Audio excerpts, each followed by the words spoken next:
Today's episode of Monkey Business on the Monkey Sports Podcast is brought to you by Lacrosse Monkey. Next time you need any lacrosse gear, head to lacrossemonkey.com, plug in promo code PODCAST10, that's PODCAST, the number 10, 10% off your entire order. lacrossemonkey.com, promo code PODCAST10, PODCAST, the number 10, 10% off your entire order. Some exclusions may apply. Let's get into some monkey business. What's the name of this podcast again? Clean win by Costabile. Charging toward the net. He scores! It is a story. All right, welcome back. Another episode of Monkey Business, the Lacrosse Monkey Podcast on Monkey Sports. You can already hear Hank chiming in. Finally back to somewhat of a normal episode. If you've been listening to the last few, first of all, thank you for supporting cross-sport content from Monkey Sports. We appreciate you. Secondly, you'll know, been a little weird. Obviously, everything has been strange, up in the air with what's been going on across the country and across the world. But we're trying to bring you as much normal content as possible. So we've got a great interview with Epoch's Ryan Hurley, friend of the program. Rydog Hurldog. Rydog Hurldog came on the pod, gave us a great interview a couple of weeks ago, actually. So finally getting this content out. We got Hank. Hank, how you doing? How you feeling? Hello, great. No, I mean, great. Relatively fine. Everything's going well. You know, hanging out, enjoying what we can, watching a lot of old lacrosse games. A lot of Casey Powell games have been going on the TV for me. Shout out Lack Sportsnet. Just, been throwing it on the computer and watching games from this past season. I was watching like Brown Furman the other day. Yeah, just like random Thursday night games. Exactly. They're just like, hey, they're on now. I'm like, okay, One camera angle in this giant football stadium. Yeah, I love it. Love watching it. But, okay, what we talked about before we got in here. So, Rydog Hurldog, Epoch, has been doing the legend. doing so much custom stuff recently. He's pitched us about 1,000 times on getting custom shafts made for us, for our personal use, coaching, monkey sports ones, whatever. I don't know if you've been following what they've been doing on IG, but all of their posts recently have been like how crazy customizable they can get with some of their stuff. They had like a Rick and Morty shaft, and they just did like a SpongeBob thing, like all this, like it's hyper detailed as far as customization goes, which made me start thinking, you and I have lived through kind of, I don't know if it's the craziest time in lacrosse gear history, but what, like 2008? Yeah, like those mid-aughts were wild. So I'm wondering, what was your most like unique piece? Like you think about, like, not to name names, but some of the Warriors have got out there with, the Brass Monkeys and the Super Freaks and stuff like that. So what was your most unique piece of equipment? Most customizable piece of equipment? I don't know about the silliest thing I ever owned and wore for like 2 years was I went to the California Gold Tournament in California out west one year. Not a big deal. No, whatever. I don't know how I ended up there. And they gave out like custom Nike stuff. And I was like, oh, this is cool. And that was around the time they were doing all the Nike Pro Combat stuff. Do you remember that? Like 09, 2010? Yeah.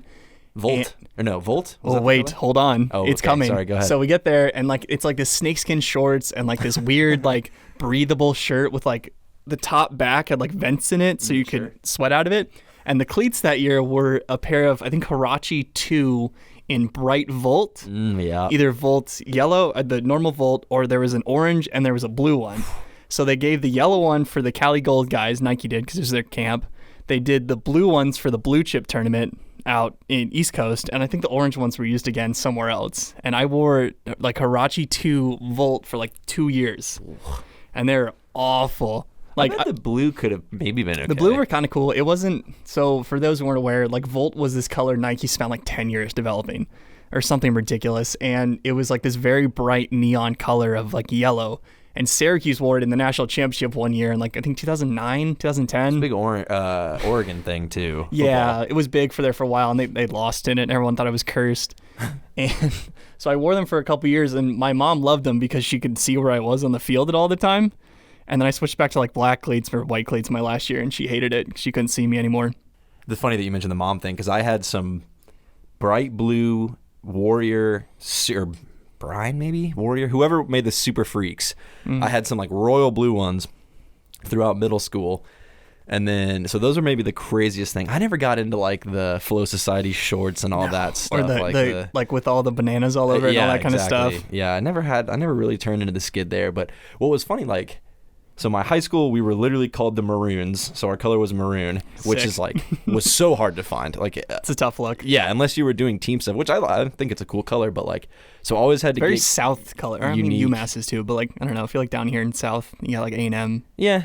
Yeah, I mean State. A&M. Yeah, A&M definitely helped with a lot of our stuff. Or obviously having that much Inspiration. maroon around. Yeah, and then my school, we were the Mean Green. So I went to 2 schools with names of colors in the mascot name, and green was another weird one. Like first of all, No one wears green.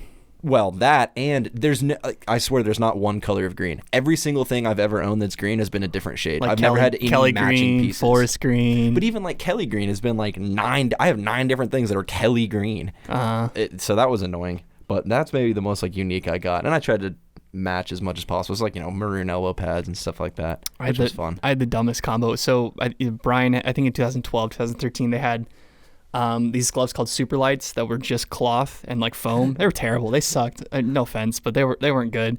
And We have a good relationship with those guys. They know the time that we're referring to.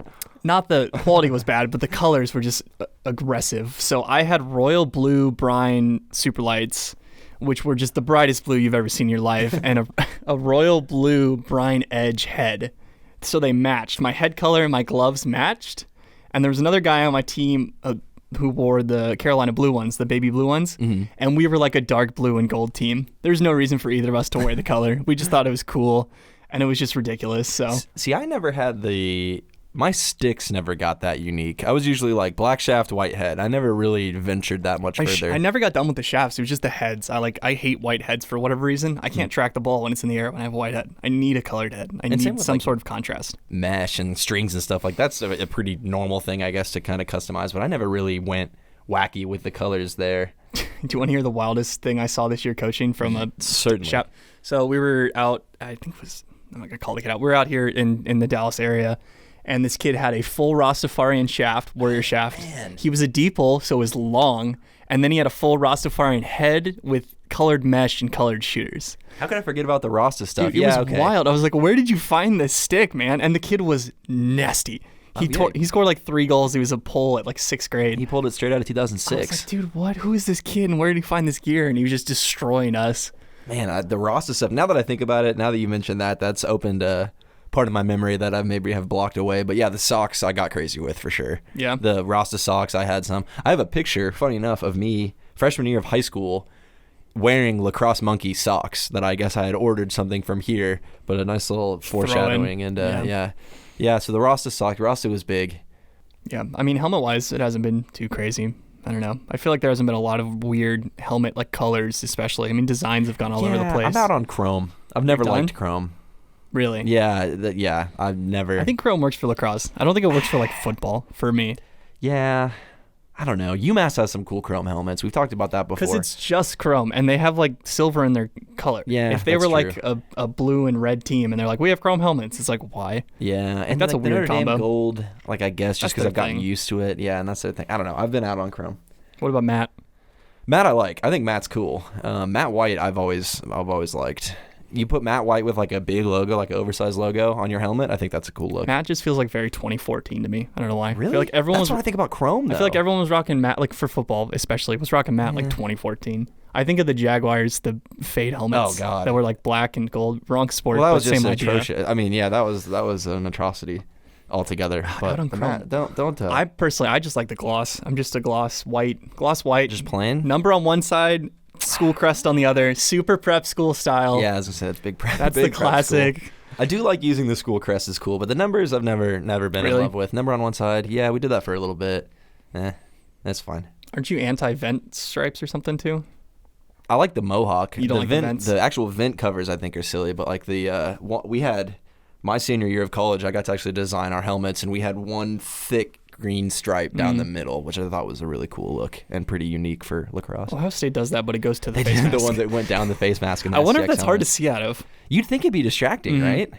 I'd imagine. I can't imagine having that because it's like, oh, look, red, white, and silver all And on they my wear face. chrome. I'm 100% out on the Ohio State helmets.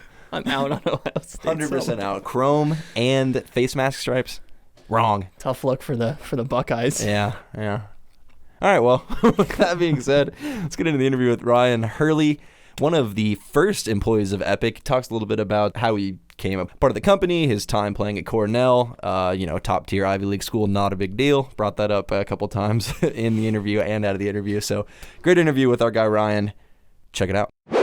All right, welcoming in Epoch original member, former Cornell standout Ryan Hurley. Ryan, welcome to the podcast. How you doing? Yeah, thanks for having me, guys. Really Absolutely. excited to be here. This is quite the setup you guys got.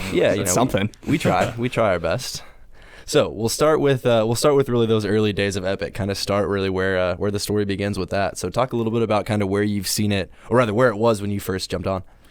Yeah, we've been so lucky at Epoch. We got started up in Minneapolis, which is not a hotbed of lacrosse, as you guys know. But the way that the sport is growing and how it was growing in 2011 made for that to be just an unbelievable opportunity for us.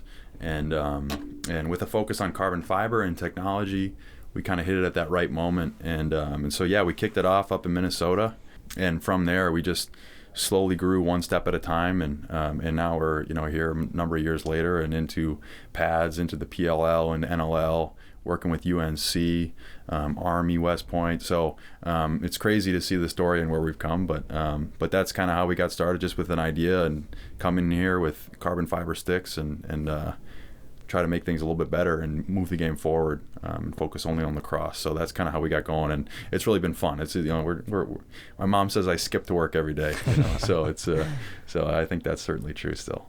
Do you think so? I mean, we're down in Dallas, so another not really lacrosse hotbed, and we kind of notice the we're getting there. Yeah, we're working on it. So is Minnesota. Yeah, for sure. But do you think that's a hurdle into being in this sport, is not being in a Baltimore or a New York City or something like that?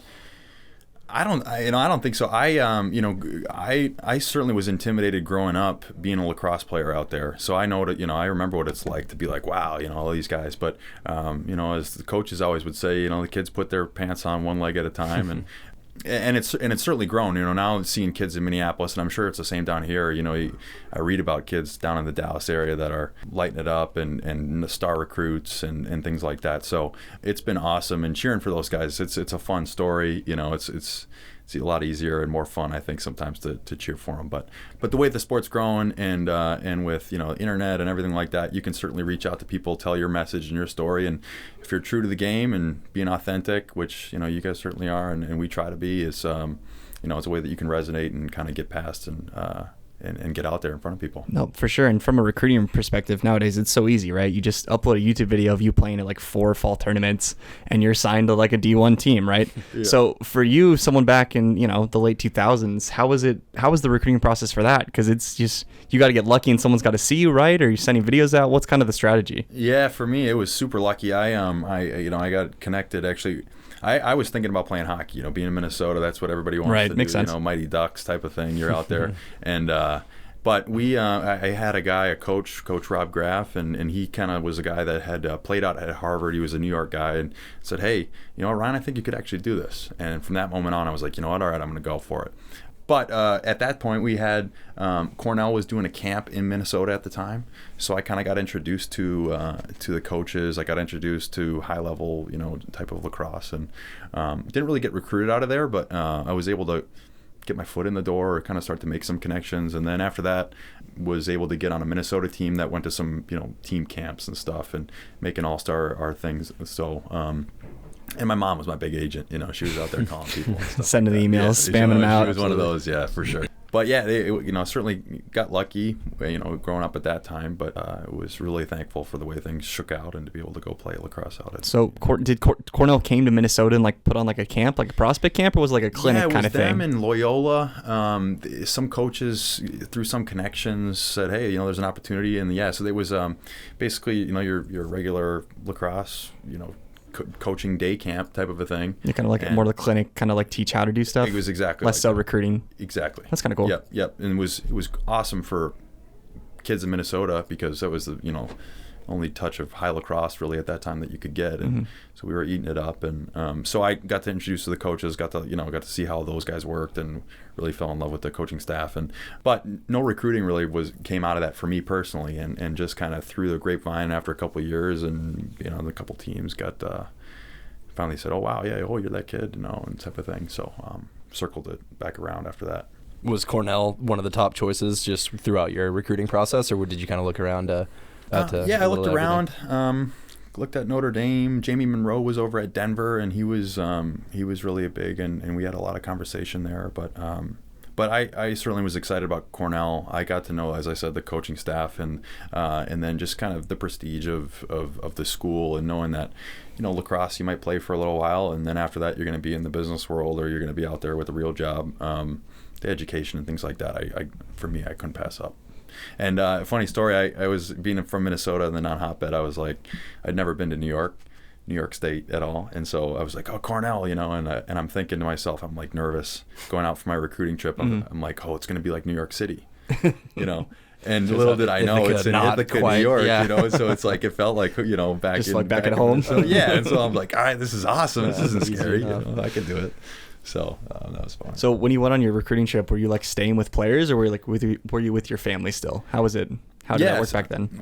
For us, we got to go stay with some of the players, that whole thing, and spend the night. Yeah, I got my first taste of meeting Long Island guys, and so now, and I a little different after that. Yeah, guys, I'd imagine.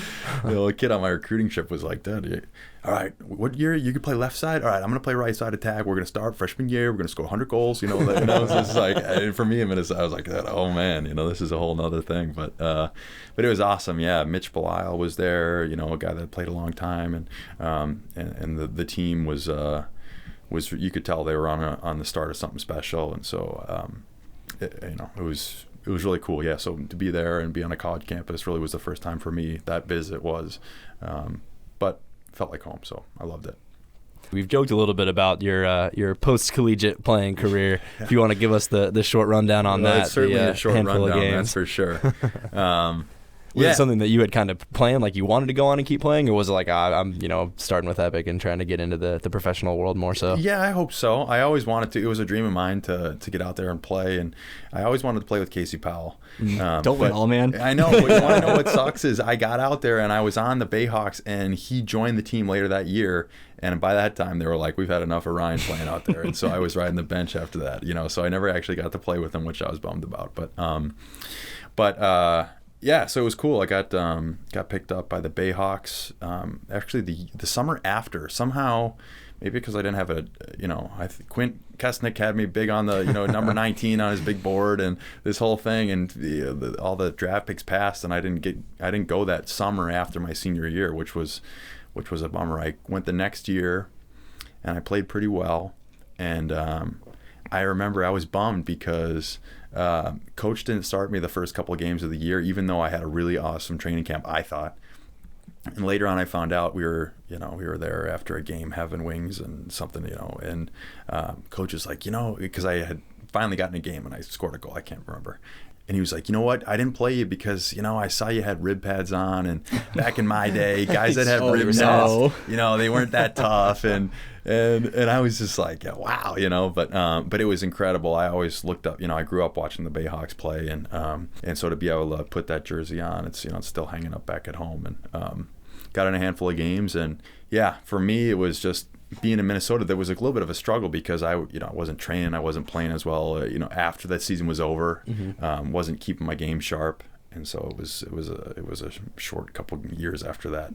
But it was really fun, for me to get out there, and that year that I did stay on the team and played for most of the year was the year that we ended up going to the Final Four. And Paul Rabel and Max Quinzani beat us in the championship. I think it was certainly the Final Four, and I remember it because it was a hurricane was coming through, and it was at Navy in Annapolis. Yeah. And it was awesome because we after the games were done, all the lacrosse guys get together, and I'm there sitting with Combro Chill and Paul Rabel and having wings, hanging out. That's exactly what it was, and it was really cool. And you're running through a foot of water on the ground, and no one's driving around, so it was like this crazy experience, but it was super fun and something I'll definitely take with me for a while. So that might be even a better story than not playing with Casey Powell, but Casey Powell bumping you down the roster a little bit. That's right, man. I could spend some more time with Conroe Chill there. Yeah, there you go. At the hotel. So Epic now being one of the PLL main sponsors, how have you seen from your time playing to now the growth of just the professional game as a whole? I've been really encouraged by it. What we're seeing, the PLL has been really, really exciting from a brand standpoint. What those guys are doing, getting the messaging out, getting on NBC Sports, and everything that those guys do at such a high level. It seems a lot different than from what I remember playing in. I love the MLL, but this seems like something different, and from what I'm hearing from the players, talking to Matt Rambo, talking to Matt McMahon or Jared Newman, and Jules Henningberg, just those guys are saying, this something is really unique and different going on that they're seeing. They feel like the pros, coming off the bus. You can see those photos of them, and they're at the studio getting mic'd up and all that type of thing. So it's, from that standpoint, it's really exciting. You're seeing the best players in the world go out there and play each other. The format's awesome. The content, just being a fan, being able to see the game. There's so much going into it from an off the field perspective alone. Yeah, and then too. As a kid from Minnesota, I used to watch e-lacrosse to be able to, go online and try to see what guys were doing. I watch Mike Powell so I could break down his game, so I could try to be like him. And now it's like what these kids can access at the PLL, to watch Matt Rambo dodge to the net and get a shot and see the replay and how does he hold his stick and what is he doing out there. That is just a game changer for me and for fans and for up and coming young lacrosse players that may be in a non-hotbed, like Minnesota, was and is maybe, and so that's been great. And then the skill level, and the size, that's what I can't, I thought that the athletes were big and strong when I was playing, but, walking down on the field and seeing warm-ups and seeing the defenders that I would have had to play, if I was still playing. You would have had to double your rib pads. Oh my God. Use some epic rib guards there. But yeah, it's incredible, the size and the speed and athleticism and shot speed and skill, and especially the shorter field. It's like it's been incredible. So yeah, guys have definitely invested more in themselves. I think we've seen that a lot recently. I think, like you're saying, guys would play summer ball, MLL, go home, do whatever, work their job, then be like, all right, I'm back in May, ready to play. Yeah. And now guys are like 24/7. They're working out. They're doing lacrosse specific drills. They're doing all this stuff, and I think that's really adding to the speed and pace of the game, like you're saying. No doubt, and they're seeing this opportunity that I think the PLL has afforded them, is to cross train and to be a pro lacrosse player. In that sense, like you're saying, is share their media platform, share their stories, show their workouts, build up this whole thing, make a little bit more money, and be able to invest that time and on their own game and stuff like that. So it's really been fun. I don't know. You guys watch it? You guys gonna be down? It's coming down to Dallas. Yeah, we're hoping to get out there for sure. Yeah, we can't not be there. That's true. Yeah, we're total frauds if we don't go to this I'm thing. coming back down for that one for sure. There you go. We'll see you there. Maybe I got to start training again, see if I can't make a team.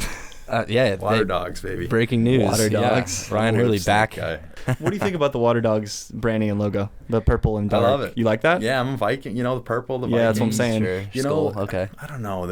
When they got the lacrosse stick in the logo, You're not into that either? I don't know. We've had a lot of conversations. I'm back and forth about it, But the color scheme's awesome. The kind of the gray with the purple. How can you not love the dogs? And the strategy that these teams and everything, what those guys have been doing, has really been awesome. They, kind of originally you kind of like, raise an eyebrow, being like, what, these names are kind of out there, but what is a whip snake? Yeah, you search it. It's the first thing that's going to come up. For sure. You search for the Stars. My high school team was the Stars, and it's like, there's 1,000 teams across the U.S. alone that are called the Stars. Mm-hmm. The Dallas Stars, whoever but these guys are building their brand and creating something special, and so it's cool. But yeah, I'm in on the purple. You're in on the purple expansion team, all in. The Vikings. Going back to the Epic side and the PLL together. Now that this Epic team is continuing to grow, obviously Matt Rambo and Jared Newman, a couple other guys, you had mentioned wanting to have the Team Epic be able to take on Team USA and give them a. So when are we seeing the matchup? Oh, I wish we need a face-off and a goalie. But once we have that, I think we got a chance. Yeah, those positions aren't important though. You'll be fine. No, yeah, exactly. You just beat them between the lines. Well, maybe if they go to the new hockey style face-off, I like that one. The puck drop. Adam, I remember. That's just the hockey in you showing. That's right. That could be. I remember playing with Adam Gittleman, and he was a big proponent of that. Or I've seen him on Twitter. I haven't stayed up on it, but.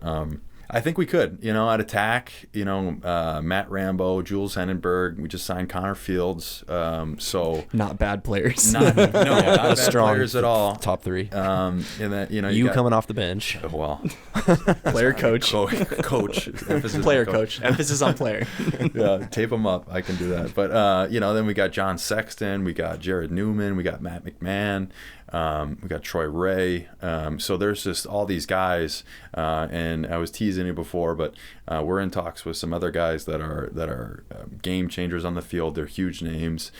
So we're looking to continue to add to our thing. And I think from what we're doing from a custom standpoint, I know a lot of these players are really excited. You talked about the branding and the personal branding, the custom dragonflies that you see out there on the field. I know we're getting a lot of buzz from the individual players themselves, just internally in the locker room.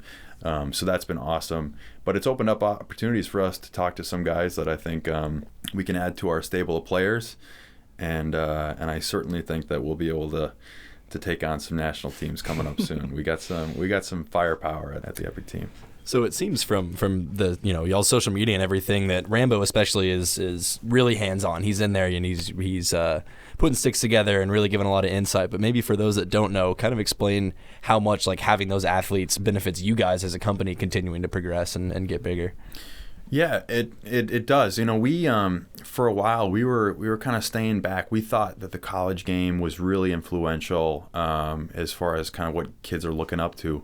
But we were in talks with the PLL at the beginning, and we saw kind of their strategy and what they're going to do, and we've watched the first couple games because we didn't join on with the PLL until the All-Star game last year, and so I remember my buddies and I would go and we'd watch, we'd hang out, we'd watch the games, and it was like this is a movement, this is something cool, we got to be here.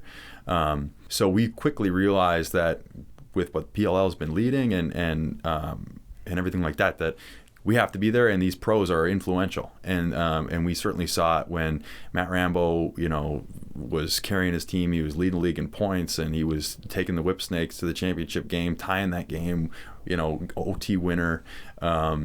People are, he was kind of the golden boy for a while there, but with that content, you got the sky cam, you got the, the locker room stuff, you got the everything that's going on. It's really important, we think, for us going forward, is that pro game. It's where the best players are, and when they're choosing to use Epic, it's really important for us and our brand. But that's been really cool. And also in the NLL, we even have a little bit of a better setup going on there because we have guys that we have no contracts with, and they're picking up Epic sticks, our Dragonfly shafts, they're picking up our Z1 head, and they're using our Integra Elite gloves. And it's not because they're contractually obligated, it's because they just love the comfort and feel and protection that they're getting with the stuff. So we are certainly seeing the importance of that, and we're really working hard to reach out to more people. We're hearing from more guys, and like I said, I think there's going to be some more adding soon. So stay on the lookout. Yeah, you have any podcast exclusives for us to drop any knowledge? I wish. I heard Greg from ECD wasn't allowing any secrets, so I'm going to speak with him, and I'm going to keep my secrets tight. Greg was definitely keeping it. We're going to get somebody to break some news, and that's going to become. Well, I'll come back down for the PLL Dallas thing, maybe. Yeah, there you go. We'll be recurring guests. You guys at Epic really have seemingly kind of dove right into the box game, and obviously so much representation in the NLL and with all the box pads and everything. Do you see that league continuing to kind of not really dominate the professional lacrosse world, but definitely continue to grow and at one point be kind of more of a mainstream or bring lacrosse like into that top light? I think so. I mean, you look at the SEALs, these teams are adding on. There's a lot of big names that are getting into the NLL, getting into box lacrosse. And the way that we've seen that sport grow, I mean, over the last couple of years, the guys that are leading the league in college from points and goals and stuff are often guys that play box lacrosse in the summer. Skill set translates very well. Skill set is unbelievable, and these guys are scoring. And I think what you're seeing is these different kind of club teams and training programs. They're cross training in box. I remember we used to do it at Cornell, and it was like that field box for It wasn't the real deal, but it was certainly a part of how we were training and how we were trying to develop our skill sets. And I think that's we've seen it, we've heard it, that box everywhere, these club, Team Minnesotas of the world, the different, club programs that are out there doing big things, they're cross-training in box. And it's helping the kids out. They're doing better in the summer. And I think that's helping them start to realize that that this game is something, wow, I was click on the TV, check out the highlights. And I think similar to PLL, they're just doing a really good job from a content standpoint. And those guys over there are really sharp, and they have a really good vision and strategy to continue to grow it. So NLL has been huge for us. Big fans of the Georgia Swarm. Those guys are out there dominating, watching the Thompsons rip it up. Randy Stott's wearing his Epic stuff has been super fun. So, and going to a game. I don't know if you guys have ever. It might be the best in-game experience of like North American pro sports. Definitely. Like music's just going the whole time. Yeah. Everyone's having a great time. Everyone's getting drinks, hanging out. We were up there. We were up there watching the Wings play, and it's incredible. It's the energy's high. Mm-hmm. The skills are awesome, and there's goals every 4 seconds. Yeah, you might see some tussles down there, and and I'm glad I'm not playing in that league. That's you were wearing rib pads in the field, man. You wouldn't survive. I still got the scars. The practice squad. So you guys are going to help us out in being the front voices for getting an LL team down in Dallas. Yeah, headed we by should. Lacrosse Monkey and Epic. Let's get in on it together. You and me. Well, let's bring it to life. What's our team name? Ooh. Water dog. No, it can't be the water dog. That's the first one we thought of. I'm thinking something like horse, like some sort of horse mythology. Ooh. Stallions? No, not stallion. An epic is a measurement of time. Maybe something to be done there. I'm thinking like Spirited Away. Dragonflies. Ooh. Dragonflies? I mean, we got the seals. We could be like green and yellow. Dragonflies could work. Green, yellow, dark, and black. The old Minnesota, kind of like you guys got the stars. North Star? We stole the stars. Yeah, we stole them. But sorry about that, by the way. That Kelly, man. Thanks for that cup in 97? Appreciate it. Gosh, Madonna and the boys. But that Kelly green with the gold and the black and white. That's what I'm saying. And the dragonflies. It's pretty good. We got to have that back somewhere. All right, there's your breaking news. NLL to Dallas. Yeah, that'll be great. We'll be back. We'll come back and we'll have our official names dialed in. Perfect. That'll be a yes. Next episode that you're on. Yeah. So one last thing before we get out of here, what can everyone expect from Epic here in the end of 2020 and going forward? End of 2020 going forward. It's a big year for us. We got some really cool stuff just coming out this spring, some color pop item, limited edition stuff. So make sure you check out that coming out soon. And then as we roll, you're going to see some new products coming from us this fall. And we're going to keep pushing the limits of technology and design. That's really what we care about at Epic is innovation and technology. And from a stick standpoint, making it here in the U.S. We have our own manufacturing setup there, which really allows us to innovate at a much more rapid pace. So, from a heads to a shaft standpoint, we're going to keep driving that, and I think that it's going to remain our core focus. It's like the old, what's the Tommy Boy quote? I care about the American working man because that's who I am, type of thing. Mm-hmm, so, but that we're lacrosse players. That's all we do, and having that stuff here in Minnesota allows us to really kind of double down on our innovation. So, a lot of fun stuff coming. I'll tell you that. I'm curious, just I know I already said last question, but we always do this. We do. We always do this. Keep rolling, man. Yeah, of course. I got nowhere to go.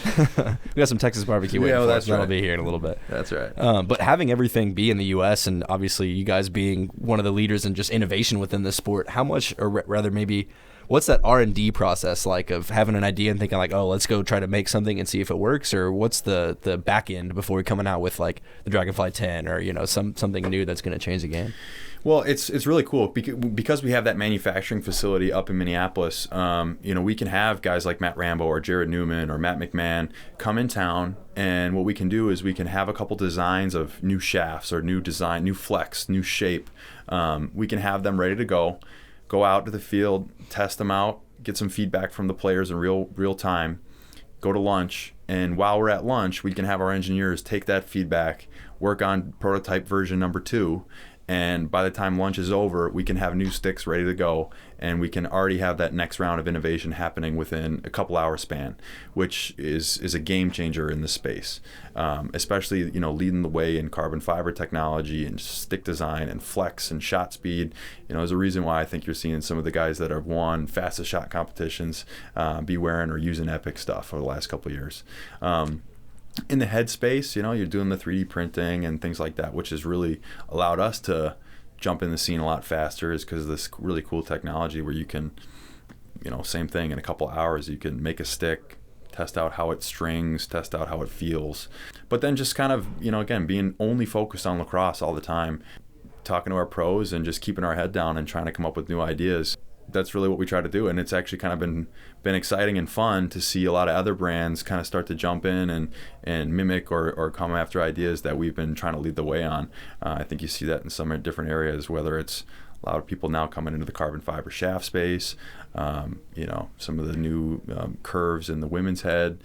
It's been fun, and it's kind of flattering, to see some of that stuff, but we really think about design and technology. We want to push the game forward, and again, it's really all we care about. So it's what else is there to do when we're freezing cold up in Minnesota?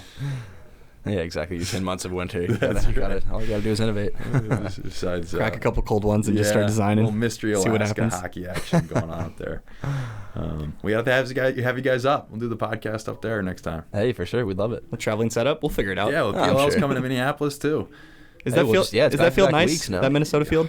I think that's the one where the Vikings practice. Yeah, the practice facility. Yeah, and it's brand new too. So, and it's summer. Summer in Minnesota is beautiful. What's the temperature like? What are we looking at? We're looking at upper 90. Upper 90? Yeah, just like the way you probably shoot it. Yeah, that's the same down here. I was hoping for like a 82 or something. Yeah, something nice. Well, you can go to the lakes. Land of 10,000 lakes. You got it all going. So get your PLL tickets now. We'll see you in Minneapolis. And pre-sale available now at this website. Yeah, that's right. How do you see Minnesota taking to the PLL up there? Think it's gonna be a good turnout for those guys? Yeah, the sport's on fire, and you're seeing just. I always talk. There's a couple towns over from where I grew up, and when I was in high school, they didn't have a lacrosse team, and I came back after school. I think I was a junior or a senior. And their 7th, 8th grade team had 300 kids in it, Jeez, so it's just awesome. you guys probably see that kind of type of growth. It all starts in youth, man. That's where it begins. Oh yeah, and having good coaches and guys coming back now and paving the way and that type of thing. So I think it's going to be awesome. They're reaching out to different local organizations and stuff, and I know we're going to be there in a big way, and we're psyched for it. We're going to have a lot of fun. So. Come up to me if you haven't been to Minnesota. Come up to Minnesota. Come have some fun, and we'll be watching the whip snakes and the water dogs and everybody out there and getting after it. Great. There we go. Now we got a game plan. You'll be down here in Dallas. We'll get the Dallas Dragonflies NLL team running. Back up in Minnesota with you guys after. It's catchy. Yeah, hey, I don't hate it. I'm not mad. It's not bad. So next time you're on, we'll have it all lined out and everything ready. This is awesome. Thank you guys for having me. Yeah, well, cool. Ryan Hurley from Epoch Lacrosse. Thank you so much. Thanks, Ryan. Thank you again to Epoch's Ryan Hurley for coming into studio, talking with us about Epoch, future of the company, and what all they're doing. Let us know the craziest lacrosse piece of equipment you've ever seen on our Instagram, Twitter, or Facebook pages, or maybe even on the YouTube page. Who knows? So let us know what you think is the wildest lacrosse equipment you've ever seen. Thanks again for listening to another episode of Monkey Business on the Monkey Sports Podcast. Once again, this episode brought to you by Lacrosse Monkey. Head to lacrossemonkey.com, enter promo code PODCAST10, PODCAST, the number 10, 10% off your entire order. Some exclusions may apply. We'll be back for another episode of Monkey Business at some point in the future. We're still trying to kind of nail down a content schedule, but we had a great interview with True's Lauren Smith, another friend of the program, a guy that was actually part of the original Monkey Business crew that was just a blog. So we had a great interview with Lauren that we'll get out to you guys at some point in the future. Next week should be an episode of The Outer Roll brought to you by Goalie Monkey. Still kind of working out all the kinks again, trying to figure out the content schedule that we can bring you. But nonetheless, we appreciate your support of our Monkey Sports content, of our podcast, of everything that we're doing. Thank you guys so much. We'll be back for some more episodes of the Monkey Sports Podcast in the near future, and we'll see you then.